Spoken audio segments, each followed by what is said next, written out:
Then you have the 250 million single source inflated contract awarded to Resource Assets Limited, Baumia's brother's company, Ibrahim Baumia, who really controls cocoa roads in this country. And when you read the Auditor General's report, it says that 85% of cocoa road projects were single source. Can you believe that? Baumia and Akufo-Addo put out tweets when they were in opposition that the era of sole source is coming to an end, that everything will be done competitively, that will have value for money, that inflation of contracts will not be allowed. Read the Auditor General's report on cocoa roads. 85% of cocoa road projects were single source. I mean, such a betrayal. And then you see their family members in there, you know, at the receiving end. All of these inflated road projects, we need to look into them. Then you have the 85 million Ghana City stadium renovations, another family affair. Kelvin Oforiatta, you know, who owns these companies. And to think that we spent, and before this expose, Ghanaians didn't know that we were spending so much on stadia renovations, Esipon, Tamale, and Accra. And yet, you remember, we disgraced this country, the Akufo-Addo Bawumia government, disgraced this country, something that has never happened. We were banned by CAF and FIFA as a country, that we don't have a FIFA standard pitch. What a shame, what a disgrace. Meanwhile, we have spent 85 million. This, I'm talking about actual releases, and I intercepted all the documents. These are the payments. 2023, yes. From 2023 to actual, this is not just some projection or some contract document. So there was a rehabilitation in 2019. Yes. And 2023, 85 million Ghana cedis released. And the Ministry of Youth and Sport issued a statement confirming this, you know. But they gave details why. Yeah, trying to explain why we still got the ban and that the contractor was still at work. And have you gone to Esipon? I went there, I took videos. You know, the place is ramshackled. You know, it looks like a pigsty. 85 million Ghana cedis. And you see this business of, you know, single source contracts to family members, and there is no follow-up to make sure that they do the job. At least you get the job done, you know. And yet we got a ban. Then you have the 13th African Games. Operational expenses alone, $48 million. And this is far in excess. Parliament had approved 100 million Ghana cedis. That's what they said they needed. And yet they ended up spending over 600 million Ghana cedis on very, very questionable expenses. And remember that this is the time that they were spending over $18 million on feeding. You remember feeding, you know, and then what they did with, you know, accreditation and all of that. The whole 13 African Games, which they have spent over $220 million on.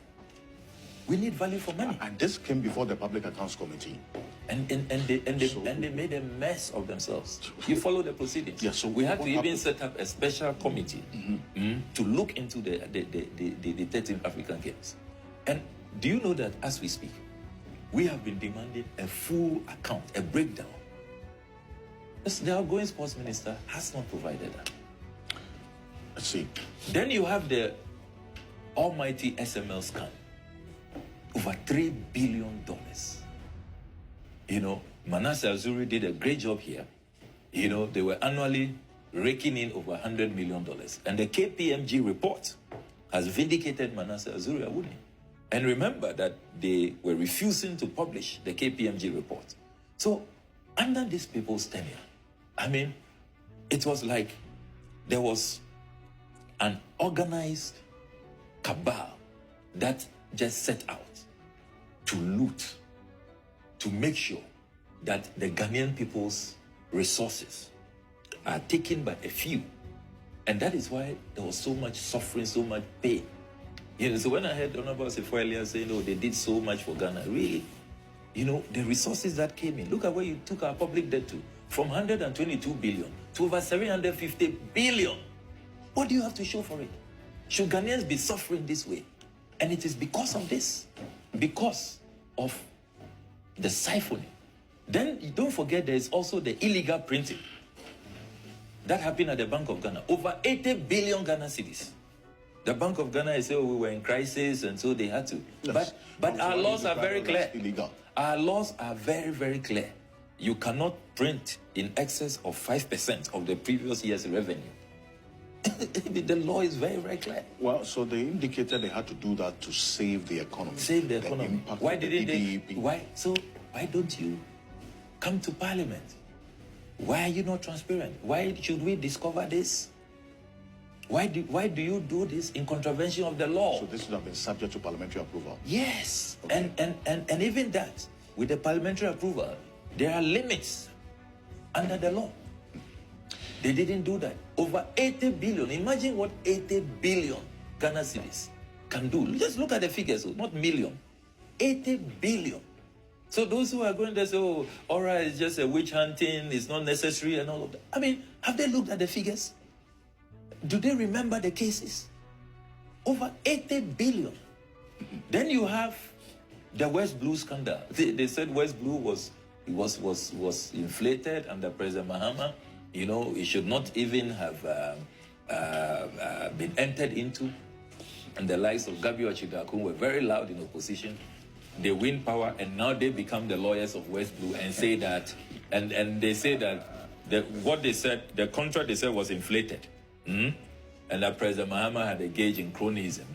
Suddenly, they say President Mahama didn't pay enough. And as we speak, and this is the page of the consent judgment that they have gone for with Gabi Ochidakun, where West Blue is going to receive 95 million Ghana cedis.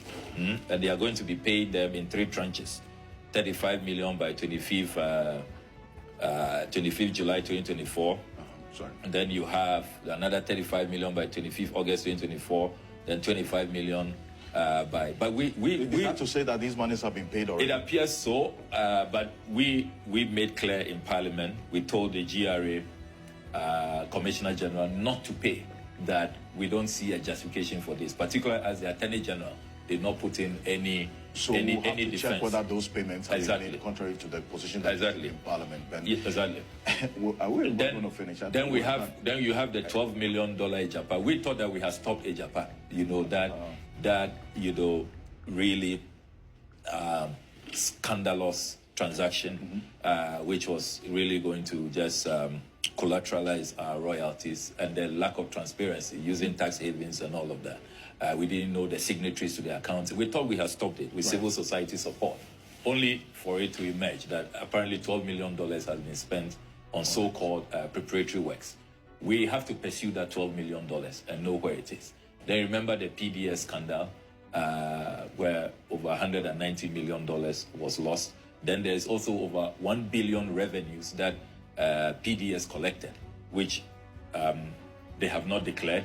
Which says this is just a tip of the iceberg. Yes, really. and that there's more. Then there's the $24 million Pullman Hotel tax waiver, granted to President Akufo-Addo's brother-in-law, Dr. Kwame Nyantechi Owusu, and nothing has happened at the site. The Pullman Hotel has not come up. Then you have the $2 million failed SkyTrain project. Don't forget about that. The Auditor General has confirmed, that GIF, the Ghana Infrastructure Investment Fund, invested our money, our taxes, $2 million, and we can't find the people. So $2 million gone. And people will say that we shouldn't go after these guys who claim that they have an entity registered in Mauritius. We need our $2 million that can at least be put in the Women's Development Bank, to take care of our women entrepreneurs. Then you have the Access Citizens Ghana Limited, the $38.2 million visa processing scandal. They didn't follow the procurement laws and all of that at the Ministry of Foreign Affairs. Then you have the infamous Cecilia Dapa, affair, over $1 million, 300,000 euros, and all of that found under her bed. Then you have DRIP. DRIP, the analysis we have done, and I'm glad that the Deputy Local Government Minister is here. DRIP, we did an RTI request. It was single-sourced, contrary to what Bawumia had promised the Ghanaian people. And to think that Bawumia, who was a champion of competitive tendering, that they would not single-source. That era is coming to an end. And he was a champion of this DRIP initiative. $178.7 million when we did an RTI and demanded the contract.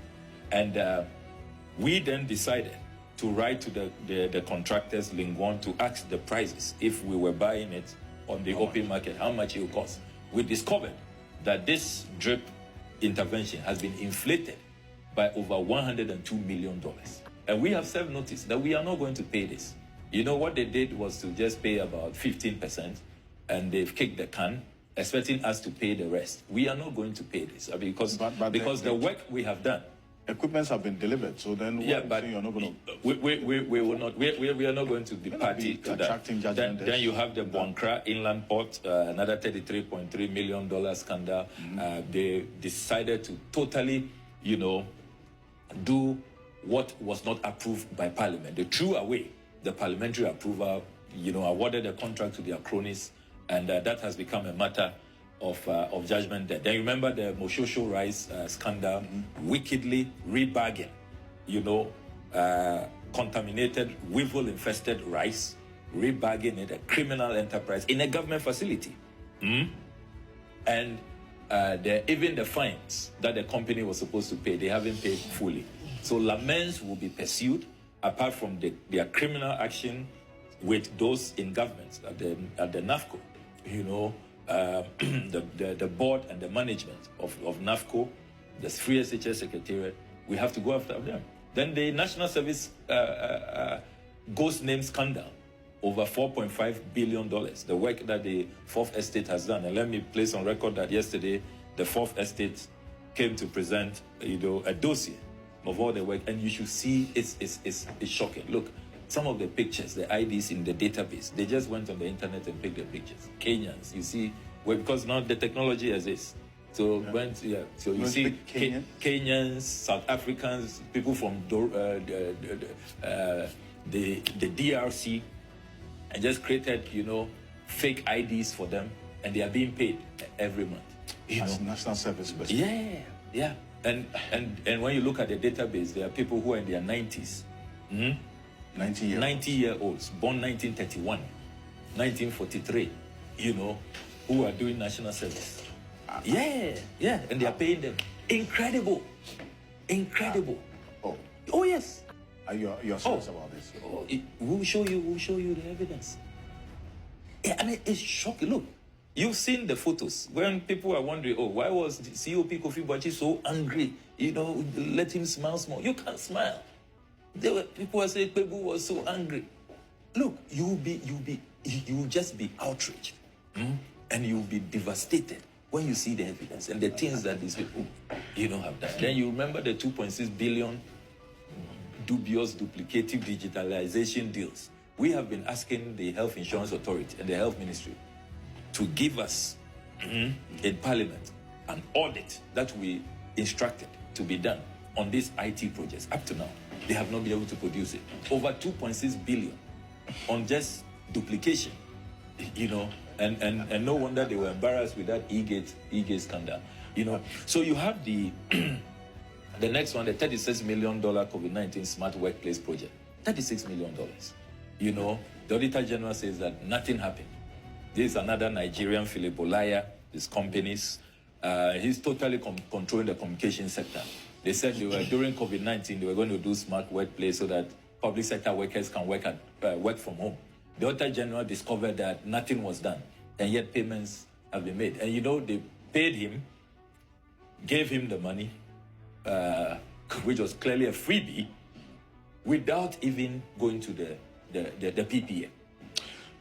I see. So, you know, and then you have the same chap, 48 billion asset digital solutions. There are about 30 cases we have just. Then there's the $8.5 million Blasters AFCON budget without parliamentary approval. You remember the AFCON expose that we made. You know. So now when you put, I don't want us to rush through this. Yes. So we're gonna end here. This is just the first part. Yes. Because I see that there are quite a lot. Yes, and when you let me just this is just, we just selected 30. I see. And when you put the figure together of the 30, $18.4 billion. Can you believe that? $18.4 billion. That's the list of all what we have just run through. So what can be potentially retrieved, recovered, 18.4 billion. And there is This is just 30 of the scandals. and there is a probability of being able to recover Absolutely, this. absolutely. The Auditor General is saying works. that. The Auditor General is saying that if we have political will, if we decide to go after these people, we can retrieve. The Auditor General uses the word recoverable, that we can retrieve these money. That's 8.8 billion out of the 18.4. He says we can recover. We can recover $18.4 billion, and this is just the financial losses. I was going to go to state capture very quickly. So let's make a date with our viewers, because I want us to get into these matters for the greater good. So let's end here. State capture is going to be the part 2 of this engagement. Okay. And so that we'll get into it. Okay. But if you don't recover this, what should be the verdict of the Ghanaian people on you? No, it will be a great disappointment, and it will be a betrayal of the Ghanaian people. And that is why we must commend the president-elect. You know, sometimes people are elected into office, and then the euphoria, the excitement, they even forget about their campaign promises. And, you know, but President Mahama has demonstrated, you know, a tremendous, you know, loyalty to the Ghanaian people. He has demonstrated that he just didn't say these things, you know, just for the votes and for political capital, that he's really interested in how we can salvage this country, stop the hemorrhage, and make sure that these recoveries that he will do, they are rechanneled into the reconstruction of our country. You know, because it will be totally unacceptable, you know, so treacherous, you know, and so condemnable that over $18.4 billion in just 30 scandals which can be recovered, you allow people to, I mean, the wrong pockets to keep these funds when the people are impoverished, the people are suffering. I mean, have you traveled across this country? Right. You know that people are dying from cholera because of insanitary conditions. So I'm glad the local government says here. You know the number of people who have died because of cholera. I mean, cholera, which really should have been totally eradicated. Human beings are drinking with animals from you know, dugouts because there's no potable water. You know, look at the state of our roads. Do you know the last time we did a hospital re-equipping program? More than 12 years ago. That's why we've not done a hospital re-equipping. You heard the Otumfo, the respected king, talk about the state of Komfanoche and calling on people to come and help. You've heard our hospital administrators say that we don't have MRIs, we don't have, you know, X-ray machines, and to think that how much did we go for from the IMF? That we are going through all of these conditionalities, just $3 billion. This is more than 6 times that. You see, so we cannot accept a situation where after all of these scandals, that is why oral, talk to the average Ghanaian, oral is so popular because of these scandals. The Ghanaian people have seen it, they've lived it, and they want corruption to be costly. They want people who engage in this. And you see, let me conclude on this note. If the president-elect does not show good faith and does not, with this high expectation because of the high mandate he has received, pursue oral, you know what that means? It means that he and his appointees are preparing the grounds to do the same thing. That's what it will mean. And that's why... And we will be punished. And you see how the Ghanaian people are voting. Now there's no safe seat in Ghana. There's no safe seat. So the Ghanaian people will have punished us in no time. So we ought to be commended. The president-elect must be commended. That what this means is that he is not going to create these same conditions for his appointees to engage in this kind of conduct. I'm happy that that reality is evident in your daily reflections, that this has to go beyond just the politicking. Because it's one thing doing the campaign of corruption and actually prosecuting it. We've had instances in this country. In 2016, the MPP ran a potent corruption campaign against you and John Mahama. Over 8 years, we haven't really seen anything. He's come back. He's contested an election. He's won. So we are also watching and saying, how different will this corruption campaign be? Was it just for the politicking so that you'd let a candidate look so black and bad, then you look squeaky clean? and get into power and not prosecute. So the Ghanaian people, I'm happy that we are wide awake and watching. And that's why this exercise was very important this morning. So we understand beyond just the campaigns and the politicking you're doing with this corruption, is there evidence to really pursue oral with? We'll track you with this. Absolutely, we have the evidence, and we've intercepted a lot of documents. Unfortunately, a lot of insiders are collaborating with us, And I say that, look, they are patriots. MPP insiders. Yes, they are patriots. They are Ghanaians who are nationalistic, who have to be commended. So as for the evidence, don't worry at all. There's really a preponderance of evidence, an overwhelming, evidence that we have gathered already, continue to gather, and we have no doubt that people are going to really pay for the atrocities against the Ghanaian people. Sam Lokuja Blackwa is chair of the Oral Preparatory Committee, 5-member committee.